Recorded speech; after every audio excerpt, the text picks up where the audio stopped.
நம்மளோட பாரம்பரிய இனிப்பு பலகாரமான அதிரசம் பண்ணலாமா? செம்ம டேஸ்டா இருக்கும். கண்டிப்பா சேவ் பண்ணிக்கோங்க.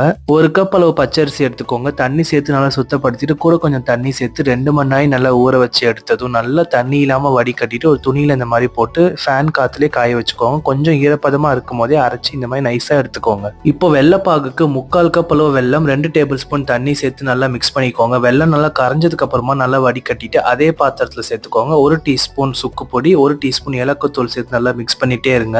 மீடியம் ஃப்ளேம்லயே வச்சு நல்லா மிக்ஸ் பண்ணிக்கோங்க. ஒரு தட்டுல கொஞ்சோண்டு தண்ணி எடுத்து அதுல பாக சேர்த்து நல்லா எடுக்கும் போது உருட்டுற பதம் வந்துச்சுன்னா ஸ்டவ் ஆஃப் பண்ணிட்டு இப்ப நம்ம அரைச்சு வச்சிருக்க அரிசி மாவை சேர்த்து நல்லா கைவிடாம மிக்ஸ் பண்ணிட்டே இருங்க. உங்களுக்கு அதிரச மாவு கொஞ்சம் திக்கா இருந்துச்சுன்னா கொஞ்சோண்டு பால் சேர்த்து நல்லா சாஃப்டா இந்த பதத்துக்கு பிசைஞ்சிட்டு வாழை இலையில நெய் தடவி சின்ன உருண்டையா எடுத்து நல்லா ரவுண்டா அதிரசத்தை தட்டிட்டு நல்ல சூடான எண்ணெயில பொறுமையா 2 பக்கமும் ஃப்ரை பண்ணி எடுத்துட்டு இந்த மாதிரி பிரஸ் பண்ணி எடுத்தீங்கன்னா வெளியே கிறிஸ்பியா உள்ள சாஃப்டா சூப்பரான அதிரசம் ரெடி. கண்டிப்பா ட்ரை பண்ணுங்க. இந்த கிராஃப்ட்ஸ் கிச்சன்